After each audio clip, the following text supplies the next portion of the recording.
guys, Retro Trek Ralph here. I've got a new series for you.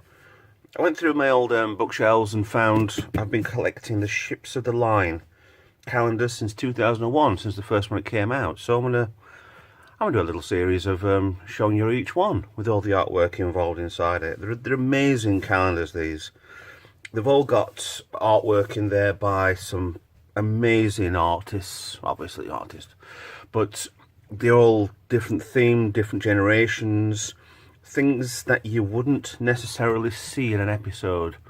So this is the first one. This is the 2001 calendar showing the Enterprise D in dry dock over Mars.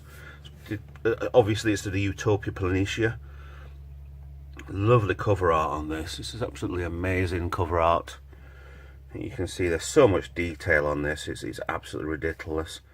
It's very much like the station that you saw in Star Trek 7, Star Trek Generations. You thought this part might have hooked into the back of the bridge on the main shuttle bay section there to make a straight inward outward part, but it's still an amazing artwork. So let's go through on each one of the months. Let's go to January. So I'll do it this way around because on this month they were all widescreen shots. The original Enterprise, US Enterprise 1701, on assignment monitoring late 20th century Earth. You've got such a good detail there. It's a shame that they've got the lines down the middle of this for the two parts. You'll see a few of these without the staples in. There's a reason for that, because I was scanning in these pictures and trying to make a full width picture on its own, but it doesn't join together as well as I'd hoped. But there are other books out there anyway which you can do, get the full pictures for. So to January, the Enterprise E. Jean-Luc Picard assigns against orders, takes the US Enterprise 1701E into battle against the Borg. So this is obviously from First Contact, when you first saw this ship. And as it's spinning around, off you go and attacking the Borg to save Earth, Sector 001. We love the detail on the planet with the rings there and a slight gas nebula there. Absolutely amazing detail. The blueness of the nacelles on here, there's so many different layers and different lighting effects. It's absolutely amazing, this. Let's go to March. Now, we all saw this sort of shot here. The then experimental Starship Defiant departs Deep Space Nine on an early and still classified mission, the NX 74205. You've got on front of here the mesh on the front. I don't know if there was a sensor pod or what on the front of there, but it looks so much shielding, so much different lighting effects on there. It gives so much depth.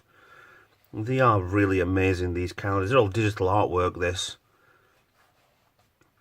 The model of the background there of the Deep Space Nine station lit up on one of the upward pylons. Habitat ring. Well, the Habitat ring, and that was the shopping centre, wasn't it? I'm sure somebody's going to point that out. Promenade. There you go. Don't have to point me anymore.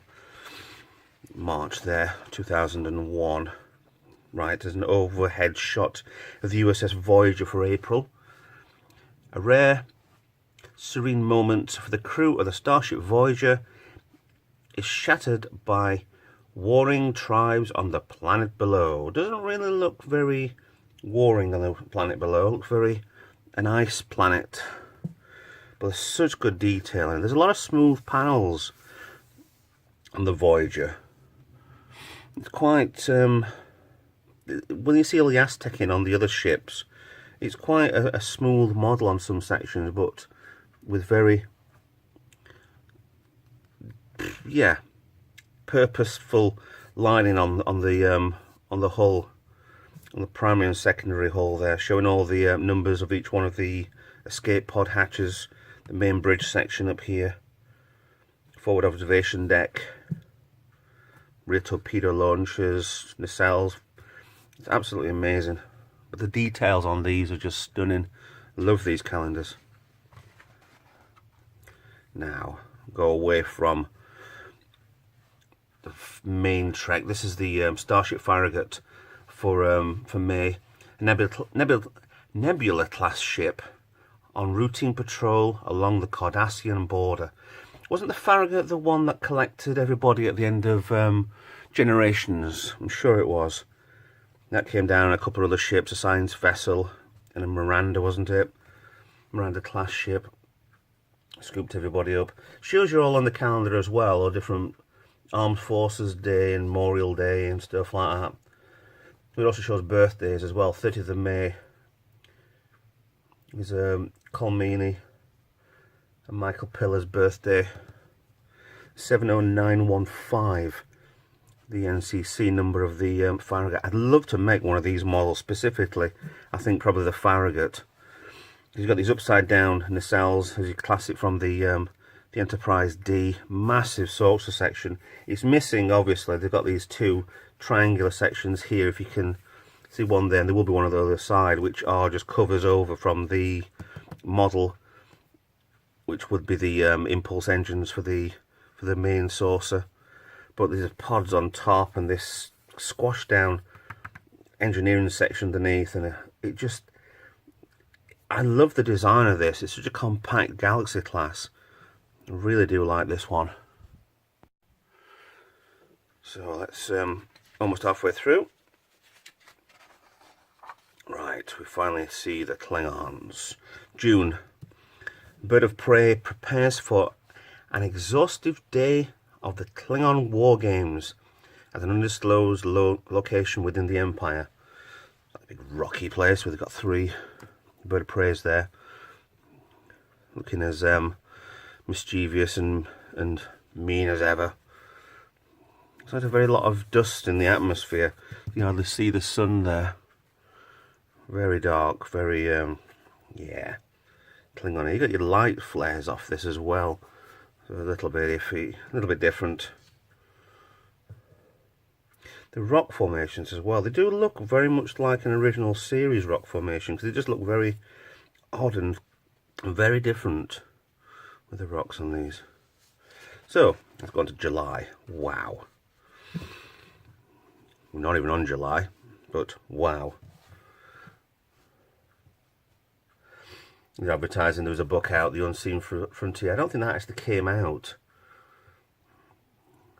I'm not 100% certain it did. And you've got, what we've got here, you've got 1, 2, 3, I've got a work B there, 4, 5, 6, small one, some, 8, 9, 10, 11, 12, 13 space docks, well, dry docks, 1, 2, is that a space dock there as well? Is that the top end of this one? Oh, the top end of command module on top of this dry dock. Amazing ships on here. What have you got? You got your Enterprise D, you got an Akira, another Akira. Can't tell what that ship is. Just there's detail, but you need to zoom in on these. Like a Saber class down there with the nacelles embedded into the side of the saucer. Wow. All over the Utopian Planetia's shipyard. It's absolutely amazing, some of these. Anyway, back onto July. Borg. Now, this is one of the scenes that you saw. I think it was one of the trailers for, was it First Contact? Because the Voyager was in the trailer for the First Contact. And it showed a section where they were being attacked by the Borg, but it wasn't. It was completely different what they actually saw in the Voyager episode. But it was part of the first teaser trailer for First Contact, as I remember. But it's a traditional Borg cube there, green, yellow lighting. The Voyager down here looking like she's about to have the crap kicked out of her.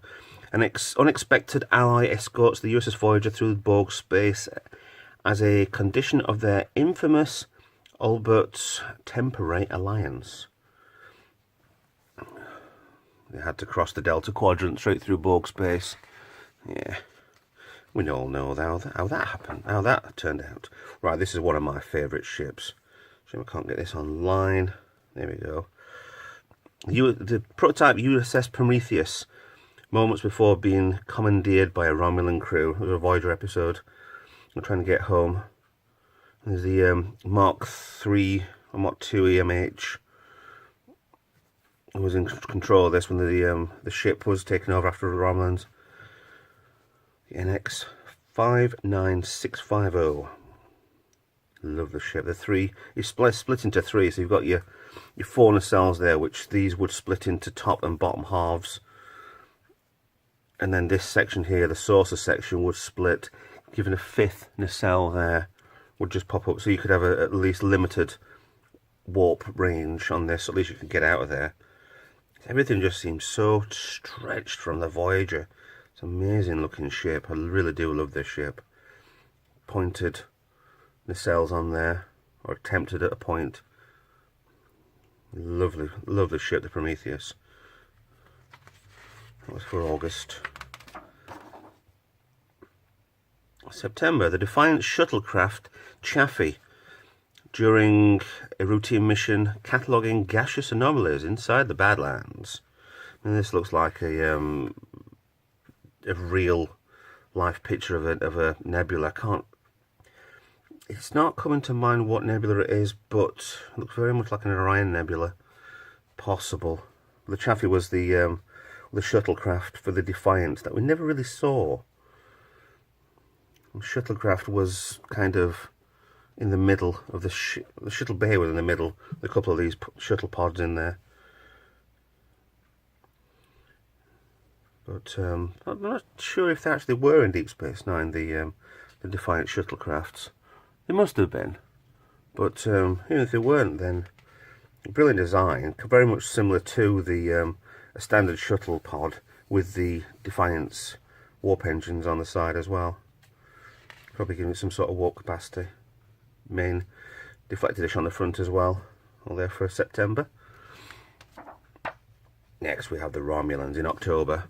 Romulan warbirds attack the Klingon outpost at Khitomer, sparking an interstellar incident. It's where the Enterprise C was attending, which started the was that where Worf? It was where Worf's father was on Khitomer, wasn't it? Yeah, Narendra 3, the Enterprise C attended. Khitomer was where the House of Juras, Juras's father, gave away the codes to Khitomer, and Worf got blamed for it. Love the ship there. They're making the decks on this. There are only these bands and everything else is smooth and purposeful, and you've got these 3 decks here, 2 decks there, 1, 2, loads around the back here, so everything would be like armour on the front, would you think? All these decks, plenty of decks on this main head part. Purposeful, putting the eyes in there and a beak. Amazing looking ship. A massive gap in the middle. You could hide a starship inside there. Captain Benjamin Sisko literally blows through the Dominion forces in a bold manoeuvre that earned the name Sisko's Run. So, will that blow the crap out on something and fly straight through the middle? Yeah, I think we've seen that before. So these are part of a Dominion force with a Jemadar ship. A lovely little ship, the Defiant.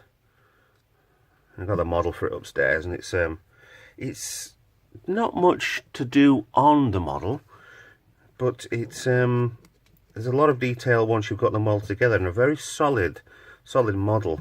There's nothing really going to fall off it, not like the Enterprises. We've got the nacelles coming up, and then your pylons either side, and you've got things that might weather and wear with age and weight on them. There's obviously the Deep Space Nine station there. A very close call to the Deep Space Nine station. Possibly cause some damage.